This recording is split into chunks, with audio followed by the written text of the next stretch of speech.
How's it going, everybody? Bryan Alvarez here on Wrestling Observer Live. We are here every day, Monday through Friday, noon Pacific, 3 Eastern, Sunday, 3 Pacific, 6 Eastern. Monday here on the program. We got a lot to talk about here today. We had the whole weekend of news to get into, and there is a lot of it. We got updates on Cody, WrestleMania, Steve Austin, whether or not WrestleMania will be a 2-day show going forward. I can't wait to talk about that one. Raw tonight. We got a lineup for Raw, as well as a lineup for AEW on Wednesday. AEW and DDT have formed a working agreement. We're going to talk about that here as well. Gable Steveson about to head to Raw after winning the NCAA tournament again, and then retiring, because next will be his WWE career. NXT lineup. Braun Breaker's got a match on Tuesday, for those of you who are fans of his. And we have also got the recaps of both Rampage and SmackDown. Both shows, I would go as far as say both shows, some fun stuff on them. A lot of great matches. I would say very good matches on the Rampage show. I enjoyed them immensely. And there was some interesting stuff on the SmackDown show as well, as we head into WrestleMania, which draws closer by the day. 2 more individuals found a path to WrestleMania on SmackDown, while this idiot Seth Rollins can't figure out how to get himself on the card. So we can talk about all that and so much more here today. 844-913-2727. Don't bother. Not taking calls yet. But you can text us at 425-780-7566. You can email me, Bryan at WrestlingObserver.com. You can go to my Twitter at Bryan Alvarez. And you can grab yourself a Cameo F4W Online. What are you waiting for? Back in a moment, Observer Live. What's up, guys? It's Denise. As you all know, I got to attend the AEW Revolution Media Scrum, and we got a very emotional interview from CM Punk. So I rounded up some of the best moments. Take a look.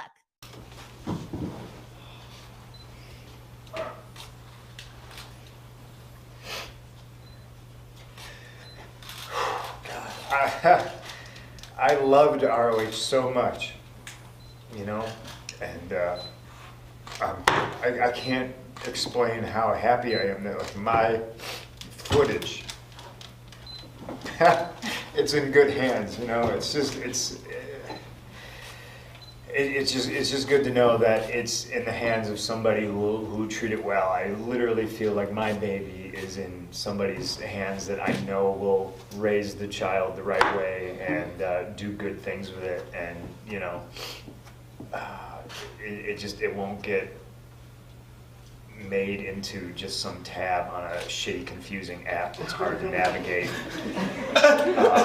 and the boys don't get paid anything off it. You know what I mean? So it's just, it was, you know, it's very good. But to kind of pay homage to, you know, myself and stuff like that. Listen, I didn't get to do this for 7 years. This didn't exist for 7 years for me, and you know. Obviously, the truth is that I love professional wrestling very much. So, you know, to come back and to be able to, for 6 months, you know, it's not just do whatever the fuck you want. It's doing whatever the fuck you want and being cocky enough to know that your way is not the right way. There's never only one right way, but it's fucking good. Yes. And to have somebody that listens to you. And to have somebody that can take an idea and make it even better, and just to have an open dialogue, not just with him, but with other people in the locker room, and it's great that you don't have to beat your head against the wall and explain, you know, like why your ideas are shitty and why I don't care who you think you are, that you don't know what you're doing, and it's nice. It's everything's just so great. Thank you guys so much for watching. Before I go, do not forget to head on over to F4W Online's YouTube channel. We are on our way to 100,000 subscribers, and we need you to come and join. So if you haven't yet, head on over there and click that subscribe button. See you on the next video.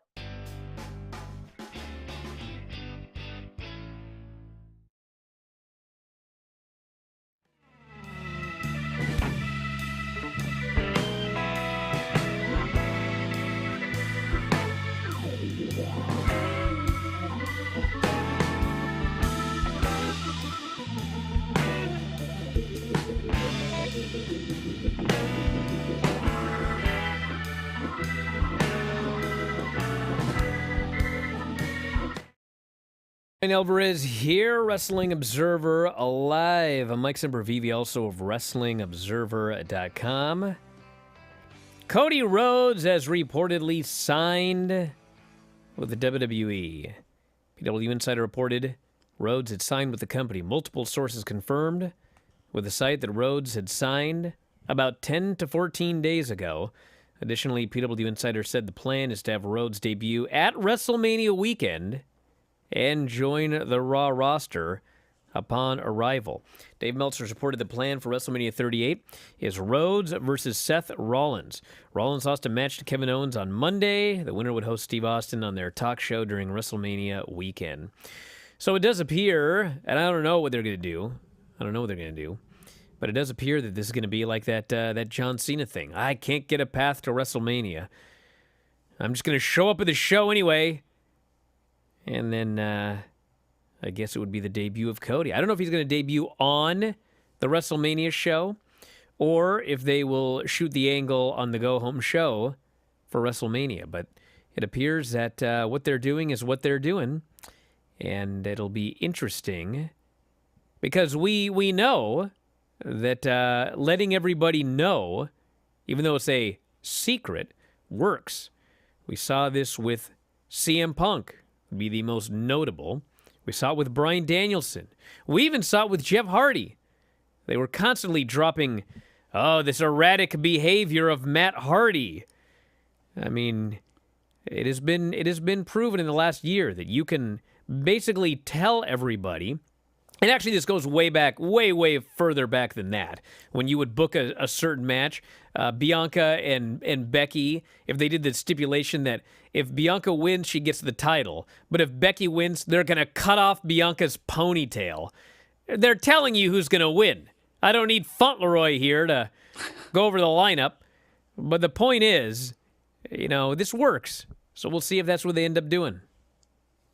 How would you do it? Because I guess you have three options. You just do the Seth shows up at WrestleMania and you decide to do it there, or do you do something on the go-home show? And then in that case, do you advertise it? Because then that's the other question. Do you advertise Cody Rhodes is coming to Raw to answer Seth Rollins' open challenge because he's got no other path to WrestleMania? Do you not announce it at all and have Seth do, his talk show at WrestleMania and then have Cody meet him up there? What path would you go if you were the Well, they're already so far down this stupid path that there's nothing that I could suggest it would be any good, because the whole idea that Seth Rollins can't get a WrestleMania, it's absolutely stupid. So you're asking me to try to book around something that's already stupid.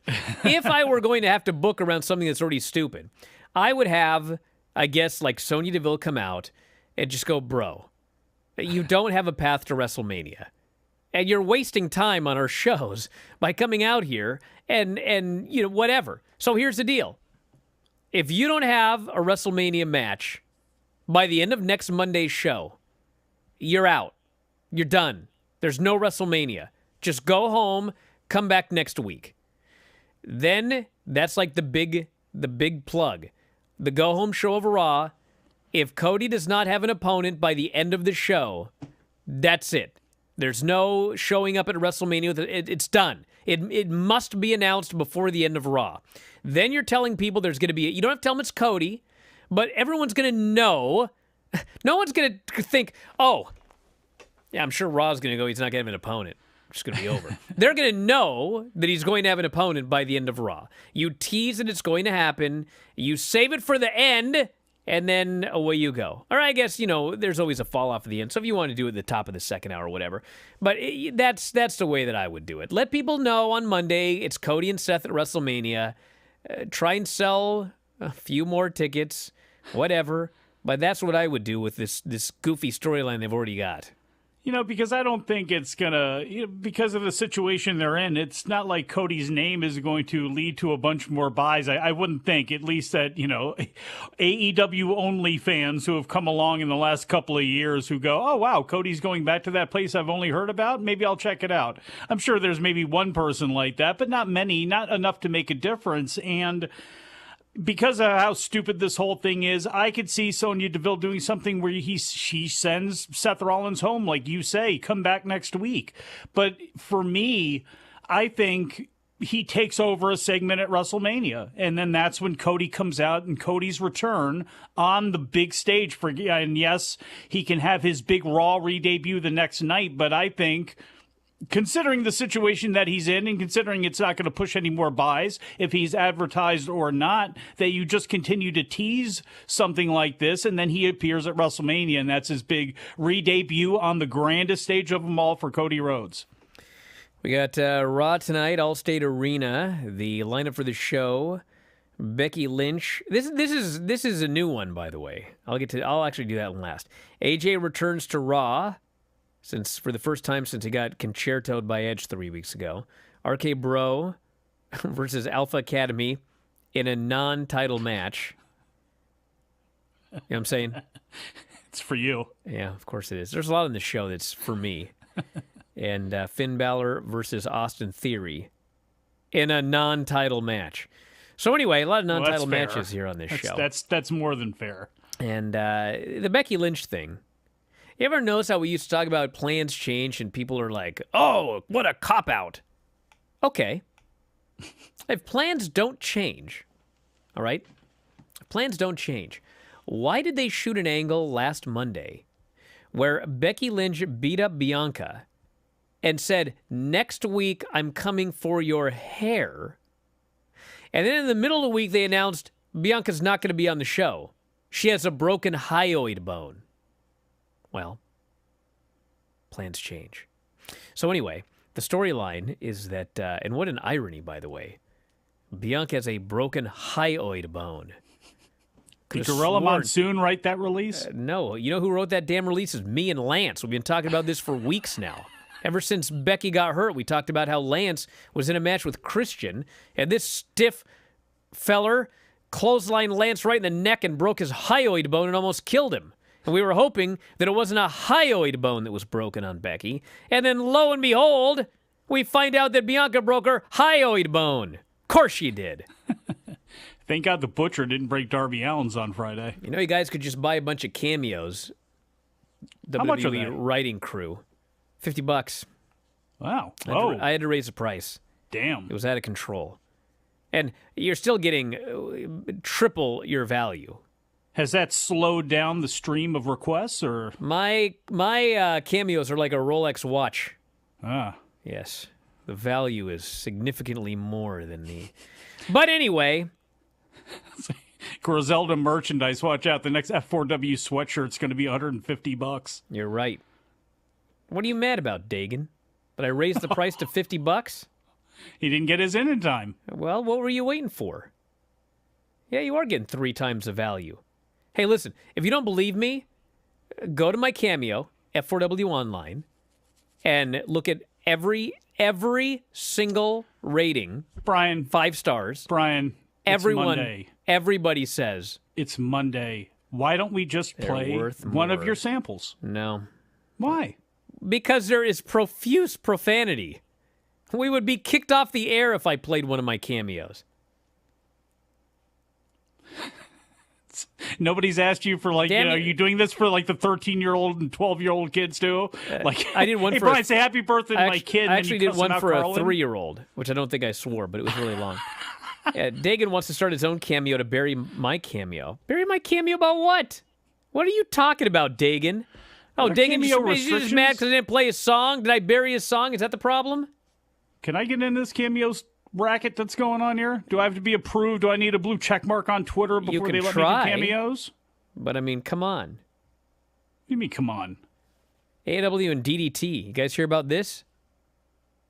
Huh? I'd expect Dagan to have heard about it, but he's busy crying about cameos. Hey, listen, I'll be back in a moment to talk about AEW and DDT. Back in a moment, Observer Live.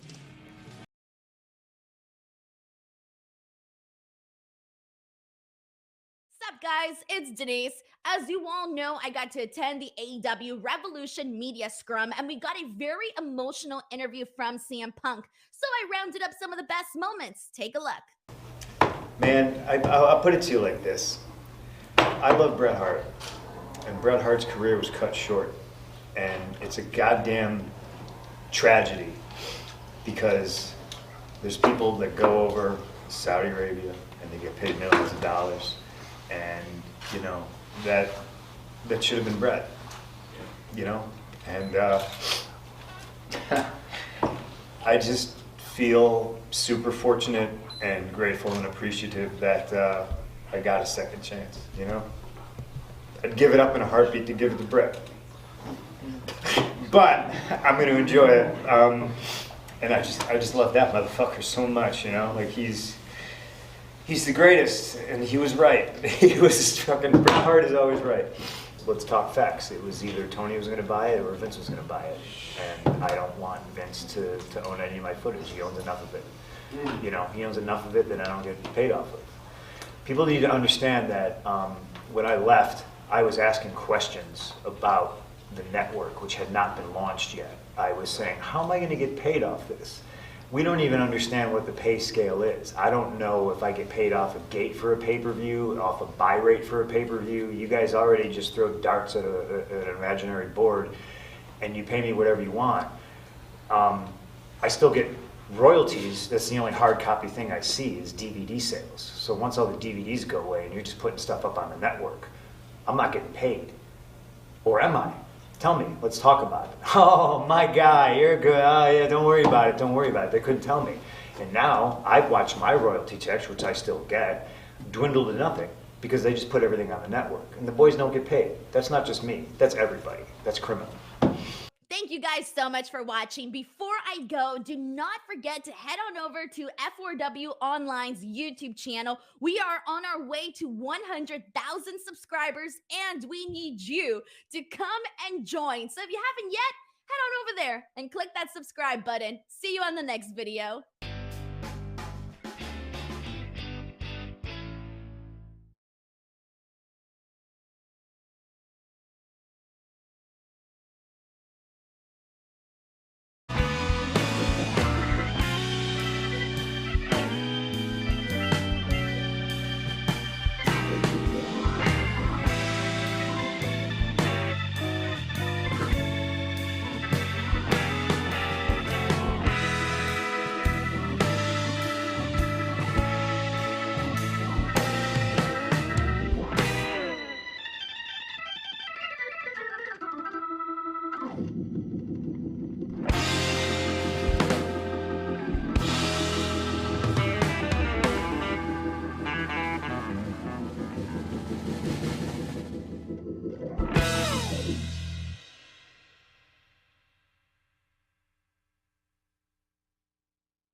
Back in the show, Bryan Alvarez here, Wrestling Observer Live.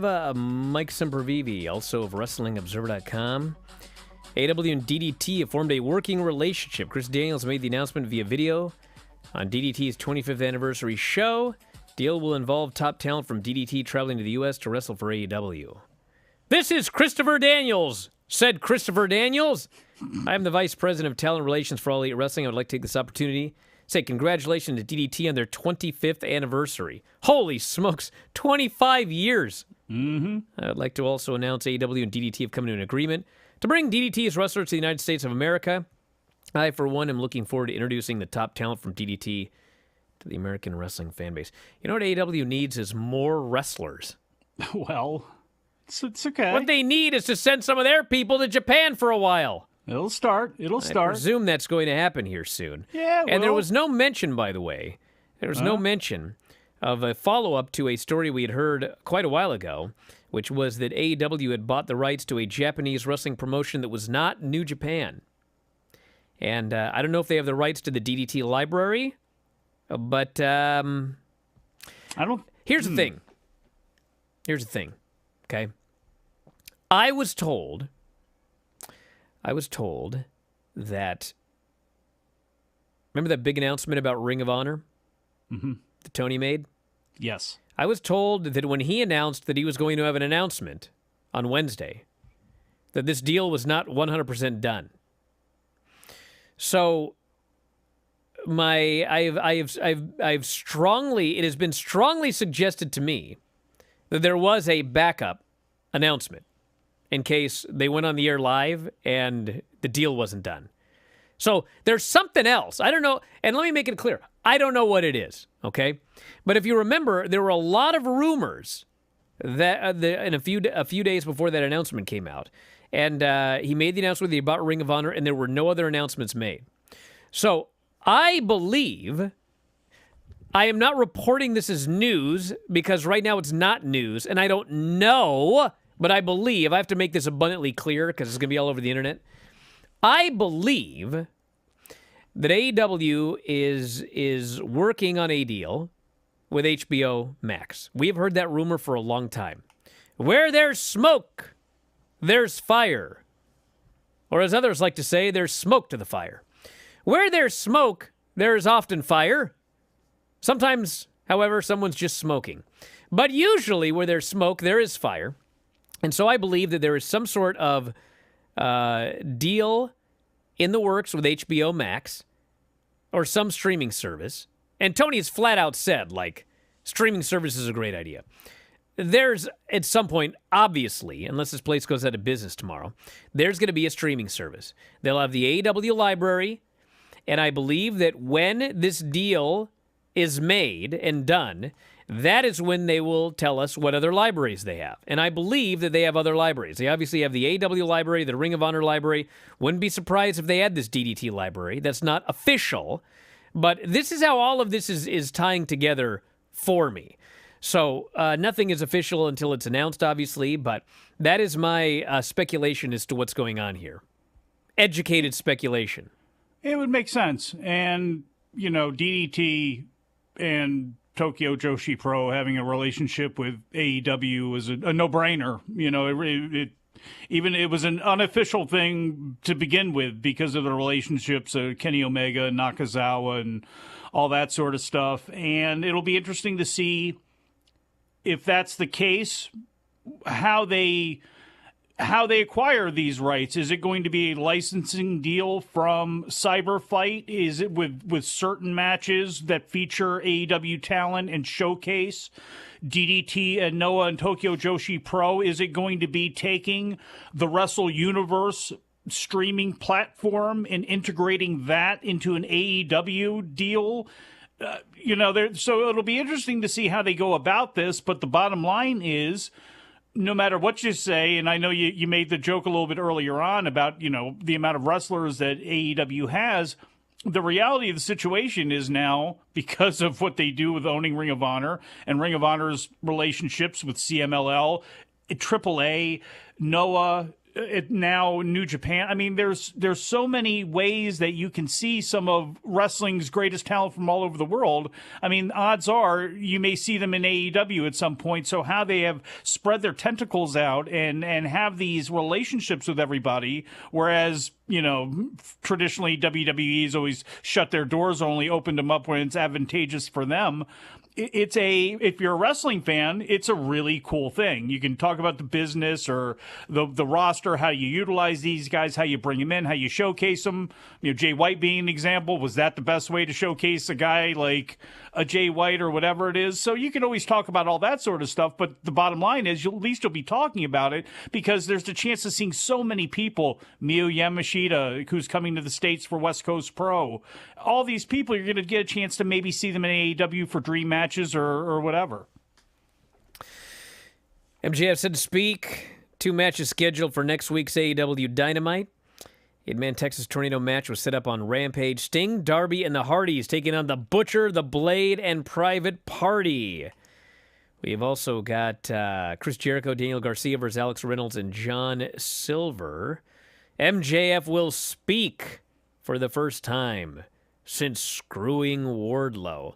And there should be more to this because, like, officially he has not released Wardlow from his contract. Wardlow is still under contract to this man. So I think that they're probably going to lead to some sort of match where, like, if Wardlow wins, he's released from his contract. If he loses, I mean, there's ways you can go here. Would be another loss for MJF if that's the way they go, but I certainly wouldn't be beating Wardlow right now. So it'll be interesting to see what they do. Obviously, Wardlow and Shawn Spears is first. I guess they could do the stipulation with that. if Wardlow beats Spears, he's released. You could always go that direction. No, but see, I don't think the payoff's good enough that way. Him going through all of these guys to get to him is, well, I guess I don't know how many guys there is anymore because I don't know what the status of Pinnacle is. I guess, I don't know if Dax and Cash are still aligned with that group now that Tully's out of the way, but, so they'll have to answer that. But Wardlow defeating MJF, I think, makes sense because how many losses does MJF have? It would be 2, and it would be to Punk, and it would be to Wardlow. And much like we see with Japan or any other well-booked wrestling promotion, you can have a guy lose. I mean, look how long he went without losing, for heaven's sakes. He can have a couple of losses as long as they're done correctly and as long as they set up things in the future. No matter what they do with him and Wardlow right now, 3 years from now, I can see this promotion looking back with a wink or having them tied up in some sort of way. So, again, if you do these types of wins and losses right, you don't want to always beat the guy, but it's not like he's going for the title or anything right now anyway. I think it would be a good thing to do. And obviously, the best possible feather in Wardlow's cap. Gable Steveson won the NCAA tournament. He is heading to the Raw roster, according to Dave, very, very soon, and will be at WrestleMania 38. So, that's all cool and everything. Let's talk about the big news here, which is Steve Austin being in great shape, so he's probably going to do more than you'd think at WrestleMania. I still don't think it's out of the question that he does the angle Saturday leading to the match on Sunday, but we'll see what they end up doing. But this is what I want to... There's only 3 minutes left, so I may as well do this now. I don't want to spend 20 minutes on this. Meltzer said that WrestleMania will likely continue to be a 2-night event moving forward. Now, I presumed that, so this is not like new information or anything, but he said, and this is a quote, "I talked to people there, and they certainly gave me the impression that the idea is 2 days going forward. They always can change their mind based on what happens. I think they all thought that 7-hour show thing just doesn't work. That's more tiring than the 2 days." Yeah. Difference in philosophy, Bro, Brian. no. Yes? This is everything that I have talked about. This company makes everything more difficult than it needs to be. Okay, listen. If you're running a show that's dragging on for 7 hours, okay, what is the more obvious solution? Don't have the show drag on for 7 hours? Or split the show up into 2 days? The obvious answer, the issue, what? God is booking your show and you can't possibly do less than a 7-hour drag? Of course you can. Do you remember the Saudi show, Mike? I do. This show was 3 hours long. Uh-huh. It was 1 hour and 10 minutes of wrestling. They had 1 hour and 40 minutes of not wrestling on this show. Yeah. So is the solution to that show dragging at 3 hours to do two-hour shows in Saudi, or to take out all the crap that dragged? Hello? Obviously, the solution is we do not need 1 hour and 40 minutes of commercials and video packages on a show. We don't. There ain't no other promotion on this planet that needs to run 1 hour and 40 minutes of packages on a show with 1 hour and 10 minutes of wrestling, okay? Are you going to argue about the third hour of Raw now? Because you know what this whole thing comes down to, much like that third hour, because everything you're saying is exactly right. You're exactly right. Yes, you know what? I am. But you know what? You're wrong, because it comes down to the money. And then say that's it's the money. line. This is my point, Mike. If Brian, what do you? It's a corporate thing. No, of course it's he about says, the money. You know I this. think they all thought the 7-hour thing just doesn't work. Listen, oh, come on. If you're... It doesn't, but I mean, come on. Hey. You know this is about the money, man. Then they should have just said, it's about the money. Of course we're running 2 days. Bro. It's about the money. We're going to sell... Yes. Dude, then say that. Don't say, the problem is the show's too long at 1 day. We have to run 2 days. What did the Don't Ruddle tell say? me that crap. All you need is cash. All I need is this break. Observer Live.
Right.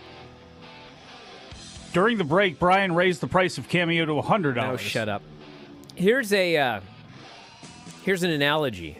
Oh, boy. A common analogy, okay? No, okay, these are good. I'm going to make it simple.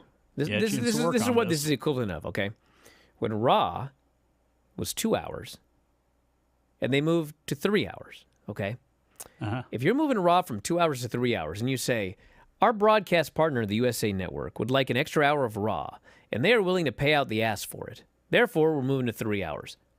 Great. That's what happened. If you tell me with a straight face, well, you see, 2 hours was just not enough time. We have to add an extra hour because we can't get everything in 2 hours, okay? That would make me very angry if you pulled that. But that's what they did. Bro, you're missing the point. They didn't say that that's why they expanded to 3 hours. They were honest.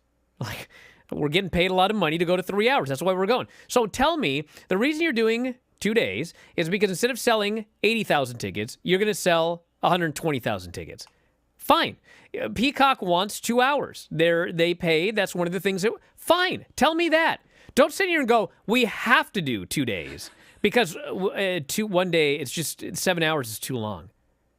Well, they're right. It's one of those things. Oh, they where never booked a 3 hour semantics. WrestleMania before? You know this is semantics, Brian, because there's somebody on the production team lying, right now. acting stupid. There's somebody on the production team. There are people there that go, 7 hours sucks. I'm glad we're doing 2 days. That doesn't mean that it's the easiest thing for everybody, or that's if you think the that bottom you can't line, do when the bottom WrestleMania in less than 7 hours, you're stupid. That's the bottom line. Of course. But the bottom line is, even though it's been unsaid, is this is obviously about corporate things like making money and content creation for Peacock and all the other horse crap that they, will say about all of this stuff. That's just what it's about. And I know they're not flat out saying it for you, but they're not going to. They're not going to say that for you. But everybody knows that already. Bro, I'm telling you why I raised the price for cameos. It wasn't worth my time at $35, especially when people are wanting me to watch the main event of Nacho Libre. I should have charged $200 for that. That was misery. What a horrible match. Are you doing cameos or stupid human tricks? Well, apparently I was doing stupid human tricks, so I raised the price. I also spend so much time on them that I'm like, bro, for $18 I did that when I could be spending time with my kid? I'm making it worth my while. Obviously, it's business. You better be careful. You understand, Dagan? Do you know what business is? There have been a lot of people who've thrown a lot of money around this website for trips and things like that over the years. You better be careful. They may really raise the ante up and see what you will do for cash, Bryan Alvarez, where you will stop, and your morals will kick in and say, I can't even do this. I will stop. Somebody wanted me to do a cameo burying Jim Cornette, and I denied it. I'm not doing that. What? You want that revenge coming back at you? For $35, of which I only get a cut of that? Like, you want to just, cause a lot of problems? No. It'd be funny for the rest of us with the promos. Be fantastic. Now, I did do the one for Bruce Pritchard's birthday. I had fun with that one. Did he fire back? No, I just wished him a happy birthday. Oh, well. I hope he has a great birthday. Maybe he'll send one to you. His show is horrible, but I hope he has a great birthday. These two things are not... Just because you write a bad show doesn't mean, I want you to have a bad birthday. Well, this is what I tell you all of the time. I have to tell you this thing all of the time. Two things can be true. They can. They can, Brian. This coming Tuesday, it is Braun Breaker against Robert Roode. So we can finally, Is Gable Stevenson's going to be on the main roster before Braun Breaker? I hope that's not the case. Braun Breaker's been on the main roster. But I am laughing at the idea that... no, but I mean as a regular. Somehow Robert Roode is the most protected guy in NXT. He is. At least until Tuesday. Well, now he's got to start losing to build towards this Braun Breaker, this big redemption story for losing to the guy who always loses, Dolph Ziggler. That whole thing, boy, that sucked. And none of it in the grand scheme of things is really going to matter as far as Braun Breaker's career, and everybody's going to forget about it. And the DVD or whatever the streaming thing is of the time will just gloss over the story and nobody will really care. And there'll be somebody saying, I read The Observer all those years ago. They screwed the whole thing up. None of it will matter at the end of the day. But my God, what a stupid way to get there. What a waste of a way to try to get to it. You know, in this case, you could have just held the title off of Braun for this entire time. If Ciampa was never going to go up to the main roster, brought Dolph and Rude down and actually really built towards something. So this was going to be his big, mighty crowning moment. We've also got Solo Sikoa versus Roderick Strong in a Stand and Deliver North American title qualifying match. A kid will be facing Grayson Waller also in a qualifying match. The Creed brothers will face the grizzled young veterans, so we can all say a prayer God for bless. Yeah. GYV. Oh, God bless them. I love, oh God, there's nobody more realistic than the Creed brothers. I want the Creed brothers against Braun Breaker and Gable Stevenson now in a dojo. I don't want it to be on TV. I want somebody to just film them just somewhere in a mat somewhere in the back of the Winter Haven or whatever the hell the name of that place is. My God, it would be fantastic. Are we sure that someone hasn't hacked Dagan's account? Is he losing it? Well, first he got mad about cameos. Now he's predicting that WWE will release Braun Breaker. Dagan? What are you... I know Vermont's got fun things up there. Fermented maple syrup Dagan's on, apparently, right now. And then also, even though we got WrestleMania like 2 weeks away or whatever, the finals of the Women's Dusty is free Tuesday. I guess it hasn't been much of a tournament, to be fair. Wendy Chu and Dakota Kai, who talks to herself. The woman who sleeps in the ring and the woman who talks to herself. They're in the finalists against Io Shirai and What a Kaylee great Ray. representation of Dusty Rhodes in his WWF career is Wendy Chu and this version of Dakota Kai, for heaven's sakes. My God, I hope Io and Kaylee win this thing. Jesus Christmas. This bro here can't believe Mania's in 2 weeks. Where have you been, brother? It's in 2 weeks. Nobody cares. I had somebody on my Twitter earlier care. on to say, I'm excited well, for I mean, WrestleMania. But there's a lot of people who aren't because, I mean, look, if you're not interested, if your number one thing with WWE is not Johnny Knoxville, is not Pat McAfee, is not that sort of thing, I mean, you got Roman and you have Brock, which has been the best thing in all of pro wrestling since the time it started. But the reality is there's not a whole lot else to sink your teeth into, is there? If you are wrestling first? I want to say this because and I'm a fair man. Yes. And somebody here on the chat says that the builds for these matches have been horrible. Listen, he said the build's been atrocious. Here's the deal. Yeah. Okay. No, hold on a second. Hold on. In some cases. I'm a fair man. If you don't watch the shows and you're only listening to like recaps or whatever, I mean, you may think that the build has been bad, but let me tell you something.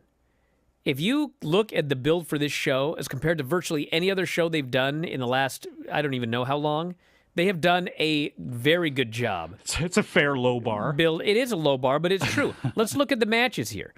Becky and Bianca, they're doing a good job with that. I mean, they've done angles. They've tied in the storyline leading all the way back to SummerSlam. We're probably going to end up having title versus hair. I mean, Dewdrop's been beaten a few times. Tell me another women's match that they've done a better job building up than this one. It's not Charlotte and Ronda. They've tried, okay? But it hasn't been as good. I'm totally not into that feud at all, and I think the match is going to be bad, okay? But they're trying, all right? Yeah. Ray and Dominic versus The Miz and Logan Paul. I mean, they've had focus on that. I mean, it hasn't been like a fantastic build. I'm not giving you that one. I'll give you the other one. 1-1 right now. Drew McIntyre and Happy Corbin with the Madcap Moss thing. I mean, they've been building up Drew and Corbin for like 2 months now. And Drew's been kicking ass. I'll give you that one. Yes. Usos versus Shinsuke Nakamura and Rick Boogs. Listen, they haven't really done an angle, but bro, if you've been watching SmackDown, I can't wait to see this match because this Boogs is awesome. Is this a push? We'll call this a push. Yes, of course. Have you guys been watching Boogs? He does his comeback where he literally presses guys. Remember how the Warrior would put a guy and he'd bounce him on his head and he'd go because he's all blown up and he'd do like one press and drop him? Yes. Boogs gets in there and he's 1, 2, 3. He does 12. Then he holds a guy and he starts curling a human. 1, 2, 3. And then he hits his finish and pins him. Bro, this guy's awesome. I'm still calling this a draw for right now. This is a draw. Man. I'm not giving Usos you that versus one. Nakamura and Boogs. That's going to be a sleeper. Mark my words. And Charlotte and Ronda, they've been trying, but haven't done a very good job. At least they're beating the hell out of each other. At least they're going off the air with like just nonsense happening between the two. It's an attempt, but this is another one. I'll put it in the category of Boogs and Nakamura, and I mean it's right now. It's in the middle right now. I can't say it's been good because it really. I mean, it hasn't. I guess. Okay, you want to give it? I got to keep going here. Go ahead. All right, I have not been into Edge and AJ. I think the build for this match sucks. No, it seems. Yeah, it's whatever. I also am not a fan of the 4-way women's tag build. Also sucks. Yes. You got weak champions who like aren't into each other, and it's just horrible. It's everything that's wrong with the women's division outside the top. Now, do not tell me that they have not done a good job with Johnny Knoxville and Sami Zayn. They've done a very good job with that match. I don't even want to hear they've done a bad job with Pat McAfee and Austin Theory. They've done a really good job with that match. Well, no, and Pat McAfee's done a good job. Dude, this guy was so awesome on SmackDown Friday. He is unbelievable. And then, dude, go to the YouTube chat if you're going to tell me they haven't done a good job with Brock and Roman. They've done an excellent job with that match. So, yeah, is it the best build to a WrestleMania I've ever seen? Well, of course not. Like, you got to go back to when you would, build a WrestleMania for a year or at least 3 months from Royal Rumble. But going back years, I mean, show me WrestleManias where they've done a better job building these matches. I want to hear it. But the problem is, again, and it's all a matter of what you look at, when you would rather see, say, a build towards Ricochet and Sami Zayn in a rematch or something like that, or have these angles be treated with not the same gravity as Brock and Roman, but kind of the same, like, let's take them more seriously. And that's the problem is, even though some of these builds have been, they have been okay, they really haven't been all that good. There isn't that fire behind Charlotte and Ronda as there once was. There isn't that fire behind some of this stuff as maybe there should be. And if you are looking at matches first and aren't that WWE fan first that really is looking for the anything can happen at WrestleMania, big party, which this is your year for it, with Vince McMahon and Cody and all of this random stuff that's supposed to be taking place, and all of these celebrities, quote unquote, like the Logan Pauls of the world that are going to be there. If that's not your bag, then yeah, I mean, this whole thing has been relatively weak and dragging for a WrestleMania. This person here says that they did a better job with Mania 35. Oh, God, that's New York, New Jersey? Well, I refuse to put that one on. Well, and this is like with Owens and Austin, like I wish they would have had a more definitive plan or a real understanding on what he can do or what he can't do, because that's, it's almost like it's getting lost in the mix. And I know it's going to be on SportsCenter the next day. I know it's going to be everywhere that Steve Austin came back and he did this. I think you should be really building to it a lot more than Kevin Owens wearing the funny cowboy hats. And he's been great. Seth has been great because I think they're incredibly entertaining in what they do and they seem to be having a good time, but it has not been, Steve Austin should be a bigger deal than it is. The thought of him coming back in Texas, goddamn, that should be all over the place right now. To me, in mainstream, it should. Back in a moment with more Observer Live.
Ah!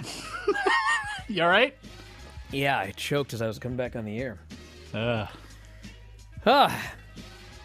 All better. Which actually, now that I think about it, Don't make a Matt Ryan joke. I was gonna read the lineup for the New Japan Cup. No spoilers. Oh, of course. But now I can't even talk. So you know what? I got old Fauntleroy. He's gonna tell us what the last night's matches were, but no spoilers. Okay. Last night's matches were Will Ospreay versus Zack Sabre Jr. and Shingo versus Hiramu. Thank you. Hiramu. Here, he's working on his pronunciations. You know how it goes. Are you sure he's a he? He's Might have been Fauntleroy's sister. He's little. I know she's out there. Haven't you ever met a little person with a high voice, Mike? They exist. I have. I know. They cost extra, too. I'm trying to get old Fauntleroy to make an on-screen appearance, but he doesn't want to do it. He's self-conscious about his size.